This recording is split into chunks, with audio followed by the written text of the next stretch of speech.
자, 여러분들 축복합니다.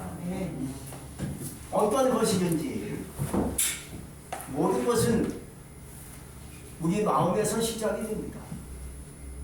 사랑도 우리 마음에서 시작이 됩니다. 꿈도 우리 마음에서부터 시작이 됩니다. 인간의 계획도 어리석은 것이 아니라 밖에서 나온 것이 아니라 우리 마음에서부터 계획이 시작이 되어지고 그 계획을 따라 사는 것이 우리가 되는 것입니다. 또 반대로 그런가 하는 낙심도 우리 마음에서 시작이 되어지고 또한 근심도 우리 마음에서 시작이 되지요. 그래서 예수님이 이렇게 말씀하셨습니다. 요한복음 14장 6절에서 말씀하시기를 너희 마음에 근심하지 말라. 이 마음에서 근심이 시작되니까 마음의 근심을 이길 수 있도록 근심하지 말라고 예수님이 말씀을 했습니다. 절망도 인간의 마음에서 시작이 되는 것입니다. 누가 어떻게 얘기를 하는지 우리 마음이 중요하죠. 우리 마음이 굳건하면 근심할 수 있겠습니까? 절망하지 않습니다. 인생의 풍랑은 언제든지 우리에게 있어요. 인생의 환란 항상 우리에게 다가오고 있습니다. 인생의 풍랑이 없는 사람이 있겠습니까? 다 인생의 풍랑도 있고 인생의 바람도 있고 인생의 역경이 있어요. 누구든지 있어요. 아무리 인생의 풍랑이 거슬지라도 마음이 용치 않는다면 잔잔한 호수처럼 마음이 평안이 넘칠 것입니다. 어떤 여행자가 바람이 많이 부는 여행지를 여행하게 됩니다. 그것은 아주 바람이 늘 많이 불어요. 바람이 그치지 않는 여행지가 바로 그 여행지라고 얘기합니다. 외국이죠. 근데 너무 바람이 많이 부니까 감당할 수 없으니까 가이드가 이렇게 얘기합니다. 아유 선생님, 이곳은 언제나 바람이 많이 불어요. 오늘은 바람이 덜 부는 쪽입니다. 더 많이 부는 쪽이 더 많아요. 그러므로 말하기를 바람이 많이 부는 것이 문제가 아니고요, 우리 마음가짐이 중요하지요 라고 조언을 해줬답니다. 마찬가지입니다. 준비된 마음이 중요한 거예요. 인생의 풍랑과 바람, 준비된 자는요 그냥 바람일 뿐이에요. 그냥 지나가는데 준비가 안 된 사람은요 그 인생의 바람과 환란과 폭풍 때문에 마음이 근심이 생기고 절망이 생기고 걱정이 생기는 거예요. 오늘 여러분들 오실 때 준비된 마음으로 오셨습니까? 절망하지 않을 것입니다. 나는 준비가 됐어. 그까지 역경, 환란 아무것도 아니야. 내가 당해봤지만 별거 없더라 하고 준비된 자는요 절망하지 않을 것입니다. 예수님께서 어느 날 제자들과 함께 배를 타고 항해를 시작합니다. 바로 누가복음 8장에 나오는 얘기예요. 근데 가다가 풍랑이 막 일어납니다. 예수님 제자들이 죽겠다는 거예요. 두려워서 죽을 지경입니다. 워낙 바람이 불고 광풍이 불어닥치니까는 살 수 없는 지경까지 간 거예요. 정말로 그들은 누굽니까? 다 어부들이에요. 노젓는 거 기가 막힌 어부들이에요. 베테랑급이죠. 근데 예수님은요 웬일인지 대절에서 잠을 잘 주무시는 거예요. 요동치 않으시고 흔들림 없이 대절에서 주무시는 것을 볼 수가 있죠. 왜 그런지 아십니까? 준비된 모습을 우리에게 보여주고 있는 거예요. 준비되어 있으면요 바람이 불어도 넌 불어라. 나는 요동치 않는다. 아무리 환란이 오느냐 나는 걱정 없다. 내 마음 흔들리지 않아 라고 준비가 되어 있으니까 요동치 않게 그대로 굳건한 인생을 살게 되는 줄로 확신합니다. 오늘 말씀에 보면 여호와 하나님께서 아브라함을 찾아오시면서 말씀하시는 것을 볼 수가 있습니다. 왜 찾아오셨겠습니까? 오늘 세 가지 측면에서 이해할 수가 있습니다. 첫째는 하나님이 오셔서 말씀하기를 두려워하지 말라 하고 얘기하십니다. 두 번째는 나는 너의 방패가 된다 라고 얘기했어요.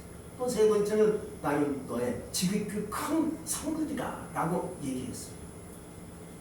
왜 주인이 이런 말씀을 하시려고 찾아오셨겠습니까? 사실 아브라함은 두려움이 두 가지로 있었습니다. 하냐는 두려움이 왜 있었겠습니까? 상속과 후사가 문제가 커서 두려움이 컸던 겁니다. 지금까지 정말로 열심히 살아오면서 많은 재산을 모았어요. 근데 후사가 없어요. 이것을 물려줄 자손이 없는 거예요. 그래서 정말로 지금까지 아주 굉장히 열심히 살았어요. 또 하나님이 축복을 해주셔가지고요, 많은 재산과 많은 기업을 이루었어요. 근데 후사가 없으니까 잘못하면 재산이 하루아침에 날아갈 수 있어요. 없어질 수 있습니다. 상속자가 있어야겠는데 없으니까 누가 뺏어갈 수 있어요. 구약에 보면 아들이 없으면 그 당사자의 형제와 친척이 재산이 흘러갑니다. 흘러가게 돼 있어요. 만약에 내가 재산이 많은데 자녀가 없어요. 그러면 내 동생이나 형님 쪽의 자녀가 재산을 가져가게 돼 있어요. 그러니까는 아브라함에게는 형제가 있지 않습니까? 그도 할 수 있고 아니면 친척이 가져갈 수 있어요. 이런 문제로 두려움이 있었던 거예요. 걱정과 염려가 있었던 거예요. 또 한 가지는요, 아브라함은 준비가 되지 못했습니다. 준비가 되지 못하니까 왠지 모르게 앞날이 불투명해. 나도 모르게 두려움이 생기고 걱정이 생기는 겁니다. 준비가 돼 있으면 걱정할 거 없어요. 다 돼요 하고 나가는데 준비가 안 됐으니까는 이게 걱정이 많고 근심이 많고 두려우니까 하나님이 오셔서 말씀하신 거예요. 두려워하지 마라 하고 나는 너의 방패가 된다. 나는 너의 지극히 큰 상급이다 라고 말씀하시니까 아브라함이 이렇게 얘기합니다. 나는 무자하오니 나의 상속자는 이 다메섹 사람 엘리에셀이 됩니다. 중요하여 내게 무엇을 주시려고 하십니까? 라고 하나님께 질문을 던지죠. 분명 하나님이 아니 오실 때는 뭔가 뜻이 있어서 오시지 않겠습니까? 그래서 하나님께 얘기하는 겁니다. 주여 나에게 무엇을 주시려고 하십니까? 라고 질문을 던지죠. 이것 때문에 아브라함은 근심이 컸어요. 걱정이 많았습니다. 근데 아브라함은 왜 걱정이 있었겠습니까? 자기 마음에서 나오지 못한 탓이었습니다. 다시 말씀드리면 3절에서 이렇게 얘기합니다. 아브라함이 가로되 주께서 내게 씩을 많이 주셨으니 내 집에서 길리운 자가 나의 후사가 될 것입니다 라고 얘기해요. 이 말은 뭐냐? 자기 안에 완전히 이렇게 고정되어 있어 마음이. 주께서 나에게 후사를 씩을 안 주셨으니 주님께서 안 줬다는 거예요. 그러니 더 이상은 희망이 없다 이 말이에요. 그래서 내 입에서 키워진 자가 나의 후사가 될 것입니다 라고 딱 못 박아 놓습니다. 이것이 아브라함의 오늘 꽉 묶여진 마음으로 생각할 수가 있습니다. 여러분, 우리 그러면 이 말씀을 보면 주께서 안 주셨다는 거예요. 이게 부정적인 말이에요. 주님이 나에게 주셨어요. 또 주시겠죠. 이게 뭐 긍정의 마음인데 오늘 아브라함은 왠지 모르게 원망적인 말을 하는 것 같아요. 조금이라도. 그래서 하나님 나에게 안 주셨어요. 주님을 부정하는 거예요. 주님을 믿지 못한다는 얘기예요. 주님을 믿지 못하니까 주님이 안 주시면 어떻게 합니까? 안 주셨잖아요. 왜 안 주세요? 이런 거죠. 참 어떻게 보면 아브라함은 그 내게 씩을 안 주셨습니다. 딱 꽉 막힌 마음을 가지고 얘기하는 거예요. 우리도 가끔 그럴 때가 있습니다. 주님이 안 주셨으니 어찌합니까? 할 수 없죠. 땡땅 부리는 거죠. 떼쓰는 거죠. 이게 뭔가 하나님한테는 온가는 마음이 아니라는 거예요. 그러자 이제 하나님께서 아브라함을 데리고 밖으로 나가십니다. 이게 오늘 중요한 말씀의 포인트예요. 여러분, 주님은 오늘도 나에게 오셔서 얘기하십니다. 밖으로 나가자. 네 마을에서 너를 떼서 나가야 된다라고 얘기하십니다. 이 말씀이 뭐냐? 성경 말씀 마태복음 14장에서 보면 제자들이 배를 타고 항해합니다. 성경에 보면 이제 호숫가가 있으면 갈릴리 바다죠. 가끔 주님이 함께 제자들과 함께 항해하는 모습이 성경에 나오고 있습니다. 오늘 말씀에 보면 마태복음 14장에 보면 예수님은 따로 같이 안 가시고 제자들만 이제 항해하는 거예요. 예수님은 따로 나중에 오시는 거예요. 근데 밤인데 항해를 쭉 하는데 저 멀리서 누가 바다로 걸어오는 것을 봤어요. 유령인가 보다. 아니 어찌 사람이 무리로 걷습니까? 사람이 무리로 걸 수 있어요? 못 걷지요. 그러니까 제자들이 놀라가지고 유령인가 보다 라고 놀라니까 예수님이 오셔서 내니 두려워하지 마라. 나가는 거야. 그러니까 예수님이 무리로 걸어오시는 거야. 이게 주님이십니까? 왜 주님이 무리로 거기 있을 수 있는 능력이 있는가? 예수님이 창조주 하나님 아니십니까? 물도 하나님 지으시고 바다를 지으신 분이신데 그거 무리를 걷는 거 아무것도 아니지. 근데 이것을 보고 있는 제자 베드로가 얘기합니다. 주여, 저도 예수님처럼 저도 선생님처럼 나도 무리를 걷기를 원합니다. 하니까 예수님이 얘기합니다. 나오라. 오라 하십니다. 배에서 나오라는 거야. 배에서 나오니까 베드로로 잠시 무리를 걷는 역사를 체험하게 됩니다. 여러분, 우리는 내 마음에서 나를 좀 내보낼 수 있기를 축복합니다. 그러면 뭐 내가 죽는 건가요? 그건 아니지. 우리 첫째, 우리의 부정적인 마음에서 나올 수 있기를 축복합니다. 사람들은 누구나 죄성이 있어가지고요. 항상 근본이 죄가 깔려 있어서 늘 부정적인 마음이 항상 있어요.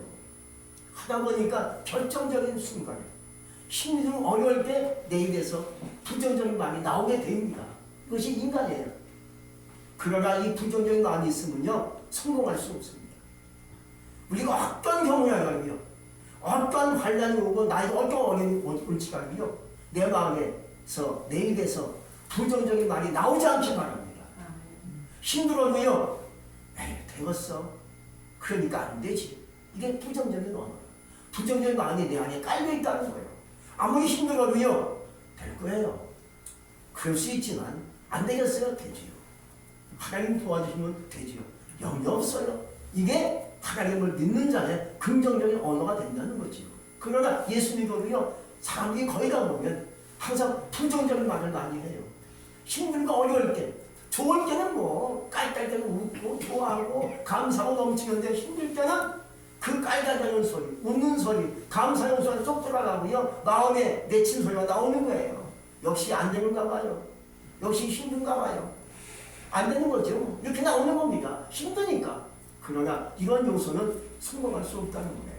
여러분이 이래서 긍정적인 마음이 나올 수 있도록 우리의 마음을 부정적인 마음에서 나올 수 있게 바랍니다. 노벨 문학상을 수상한 세계적인 작가 헤르만 헤세가 쓴 뱀이라는 책이 있어요. 이 책에서 이렇게 내용이 나옵니다. 새는 아래서 나오기 위해 새는 아래서 나오기 위해서 싸운다. 태어나고자 하는 자는 반드시 하나의 세계를 깨트려야 된다. 라고 얘기했어요. 그냥 인생 살면요 변화가 없죠. 뭔가를 내가 새로운 일을 하기까지는 나를 깨트려야 돼. 마치 알이 자기의 그 알집을 깨고 나오듯이 내 인생을 깰 수 있기 바랍니다. 그렇게 새로운 세계가 나에게 열린다는 거예요. 나를 깨지 못하면 새로운 세계를 볼 수가 없고요. 나갈 수가 없는 거예요. 여러분, 내가 깨트려야 될 요소가 무엇인지 생각이 되십니까? 나는 이것을 깨트려야 될 것 같아요. 그것이 나에게 고질적인 고정된 관념이야. 이걸 깨지 못하면 나는 인생 더 이상 희망이 없어. 라고 하는 요소가 있으십니까? 이제 그것을 오늘 이 시간에 깰 수 있기 바랍니다. 나는 이런 문제가 있어. 나는 이런 성격이 문제야. 나는 이런 기질이 문제야. 나는 지금 살아오면서 이렇게 뭉쳐진 나의 고질적인 마음이 있어. 이것을 내가 깨트려야 될 것 같아. 그걸 깨면 내 인생에 쏟아질 수가 있다는 거예요. 여러분에 있어서 그것을 깰 수 있기를 축복합니다. 오늘 하나님은 그 작업을 하시려고 아브라함을 이끌고 밖으로 나오셔서 얘기하신 겁니다.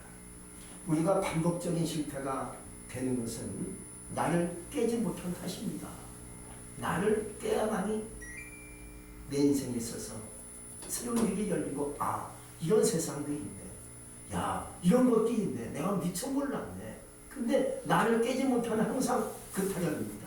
어제나 오늘이나 똑같아요. 변화가 없는 거죠. 여러분의 삶이 변화가 기원하십니까? 나의 부정적인 마음, 고질적인 마음을 깨서 거기서 나올 수 있기를 주의 이름으로 축복합니다. 두 번째는요, 후성의 꿈을 주님께서 보여주시고 있는 것을 볼 수가 있어요. 하늘을 봐라, 목표를 셀 수 있는 봐라. 네 자손이 이와 같이 많을 것이다 라고 하나님이 말씀했습니다. 여러분, 하나님 우리에게 꿈을 보여주십니다. 또 나에게 꿈을 주셨을 겁니다. 할렐루야. 근데 어떤 분이 얘기해요. 하나님께서 내게 꿈을 안 주셨어요. 언제 꿈을 줬다고 얘기해요? 저는 꿈이 없는데요. 꿈을 꾼 적도 없는데요. 라고 말하지만 아닙니다. 우리가 곰곰이 생각해 보시면 나에게 꿈이 있었어요. 하나님 내게 꿈을 주셨어요. 그 꿈을 잃어버린 거죠. 그 꿈을 버린 거지요. 이제 그 꿈을 다시 찾아서 그 꿈을 향해 나갈 수 있기를 기원합니다. 꿈을 끝까지 간직하고 그 꿈을 가지고 가는 사람이 있어요. 어떤 사람은 꿈을 버린 적이 있습니다. 또 어떤 사람은 또 꿈을 다시 찾아서 그 꿈을 가지고 다시 시작하는 사람도 있어요. 여러분들은 어떻습니까? 꿈을 갖고 계십니까? 아니면 꿈을 버렸습니까? 내 나이가 벌써 지금 이렇게 됐는데 꿈이 있으면 무슨 소용이 있습니까? 라고 하는 사람도 있습니까? 그게 아니지요. 어떤 남자분이 어릴 적에 꿨던 꿈이 수의학이었습니다. 수의학 알죠? 동물을 치료하는 의사가 동물, 개나 돼지나 소나 이런 모든 가축을 치료하는 의사가 수의학을 얘기해요. 근데 군대를 다녀오고 먹고 살기 위해서 직업전쟁에 뛰어들다 보니까는 그 꾼이 다 사라지고 없어진 거예요. 그냥 사는 거지 할 수 없이. 근데 이 사람이 40살이 되어가지고 어느 날 동물농장에 간 적이 있어요. 거기서 자기가 꿨던 꿈이 딱 생각이 납니다. 아, 내가 꿨던 꿈이 수의학인데 내 인생이 뭔가. 거기서 결심을 합니다. 그래, 다시 공부해서 내 꿈을 이루어야지. 그래서 다시 수능 시험을 보고 다시 대학교 들어가서 공부합니다. 그 40이 훨씬 넘은 상태에서 나중에 40 중반이 넘어가서 수의학이 됩니다. 의사가 됩니다. 이런 사람도 있어요. 어떤 아저씨는 70인데 공부하지 못하고 시간이 돼가지고 다시 공부했다가 열심히 피사를 공부해가지고 수능시험에 합격해가지고 대학교 가는 노인들이 있어요. 이게 뭔지 아십니까? 아직 늦지 않았다는 거예요. 내가 꿨던 꿈이 마음속에 있습니까? 내가 20대 때, 10대 때 꿨던 꿈이 있습니까? 그 꿈을 아마 여러분이 곰곰이 생각하시면 그 꿈을 기억하게 되실 겁니다. 그 꿈을 다시 한번 깨워가지고 그 꿈을 향해서 한번 나갈 수 있으면 좋겠습니다. 물론 하나님께 맡겨야 되겠지만 그러나 꿈을 갖고 산다는 것은 즐거운 행복의 순간이 아니겠습니까? 꿈이 없는 사람은 희망이 없고 행복할 수 없습니다. 꿈을 가지면 되는 줄 믿습니다. 그래서 오늘 하나님께서 아브라함에게 꿈을 주셨어요. 야, 목표를 봐라. 네 자손이 이렇게 셀 수 없을 만큼 될 것이다. 지금 아브라함은 씨가 없어요. 자기 사라 부인이 나이가 많은데 애 낳을 수 있는 시간이 지났고요. 원래 애를 못 낳아요. 근데 하나님이 오셔서 얘기합니다. 네 몸에서 난자라야 네 후사가 된다. 그래요? 알았습니다. 하고 이제서야 하나님께서 꿈을 보여주시고 꿈을 말씀하시니까 하나님이 이제서야 하나님을 믿었다고 얘기합니다. 할렐루야. 여러분들 오늘도 예배 가운데 오시면 그 주님을 그냥 믿으시기 바랍니다. 따지지 말고 계산하지 말고 그냥 믿는 거예요. 할렐루야. 내가 성경 말씀을 믿는 것처럼 말씀이 누구십니까? 하나님이세요. 하나님이 누구십니까? 말씀이세요. 그 하나님을 오늘 그냥 믿으시기 바랍니다. 근데 제가 찾아보니까 하나님이 아브라함을 몇 번 찾아오셨는가 하고 세어보니까 거의 9번 정도 찾아오셨더라고요. 9번.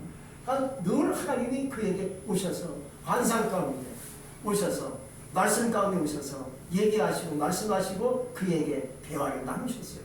9번 정도 찾아오셨는데 왜 그렇게 하나님이 다른 사람은 다 제쳐놓고 아브라함에게만 찾아오셨는가?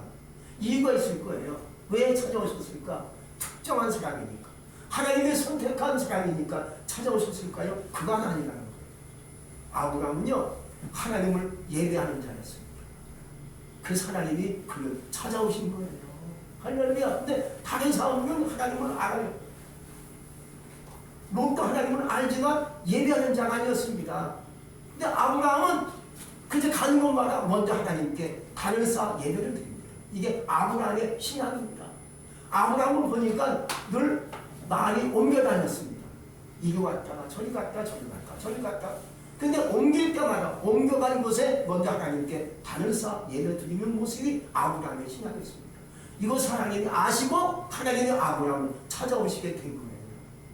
여러분, 가장 중요한 것이 예배예요. 하나님이 가장 좋아하는 것이 뭘까요? 예배라는 거예요. 어떤 사람은 그래요. 저 교회 안 나가지만 하나님 믿어요. 집에서 믿고 있어요. 잘못 새빨간 거짓말이에요. 어째 집에서 하나님을 믿습니까? 예배가 하나님인데. 하나님께 나와서 함께 예배 공동체에 모여서 예수 이름을 가지고 예배할 때 하나님이 원하시고 기뻐하는 사람이 되는 거예요. 하나님이 가장 기뻐하는 거예요. 하나님이 가장 좋아하는 것이 뭔지 아십니까? 함께 모여서 예수 이름을 가지고 예배하는 모습, 이걸 좋아하시는 거예요. 아브라함은 가는 곳마다 다른 쌓은 예배를 드리니까 하나님이 늘 오셔서 아브라함, 너는 나는 너의 지극히 큰 성물이다. 또 오셔서 말씀하십니다. 너에게 아들을 주겠다. 백세 주겠다. 라고 하나님이 예언하십니다. 말씀하십니다. 아브라함은 웃어요. 사라는 웃겠지요. 어이가 없는 거지만 아브라함은 믿었어요. 그 말씀. 할렐루야. 여러분들 오늘 우리 가운데 주님이 오실 줄로 믿습니다. 이미 오신 줄로 믿습니다. 왜? 우리가 하나님께 예배드리잖아요. 예배드리죠. 그래서 오늘도 우리에게 오셔서 말씀하시기를 4가지를 주실 줄로 믿습니다. 첫째는요, 은혜를 주십니다. 두 번째는요, 절망과 낙심으로 힘든 마음을 풀어주십니다. 세 번째, 우리에게 말씀으로 응답을 주십니다. 네 번째, 꿈을 다시 주시려고 우리에게 오늘 오시는 줄로 믿습니다. 우리 그러므로 내가 안 보이지만, 느낌도 올 수 있을 수 없지만, 손에 잡히는 것도 없고 느낌도 없지만, 예배 가운데 오시는 주님을 믿으세요. 할렐루야. 그냥 믿는 거예요. 말씀을 내가 믿듯이 예배 가운데 오시는 주님을 믿으시기 바랍니다. 그 주님을 그냥 믿어서 하나님의 은혜가 오늘 여러분의 마음속에 흘러내리고 축복이 흘러내려서 하나님이 원하시는 삶이 되시기를 주의 이름으로 축복합니다. 기도하겠습니다. 전능하신 하나님 감사합니다. 우리가 오늘 모여서 무엇을 합니까? 함께 얘기하고 떠들고 한 것이 아니라 하나님께 모여서 주님 이름을 가지고 예수님 이름을 가지고 모여서 하나님 아버지를 예배합니다. 이 시간 주님이 오셔서 우리에게 은혜를 주시는 줄로 믿습니다. 우리의 간구, 우리의 기도, 우리의 원하는 손 말씀으로 응답하실 줄로 믿습니다. 우리가 주님을 믿습니다. 내가 주님을 믿습니다. 내가 주님을 경외합니다. 주여 우리를 불쌍히 보시고 인도하시는 가운데 나에게 꿈을 주셨습니까? 다시 그 꿈을 찾아서 전진할 수 있는 우리 모두가 되게 하여 주옵소서. 예수님 이름으로 감사하며 기도했습니다. 아멘.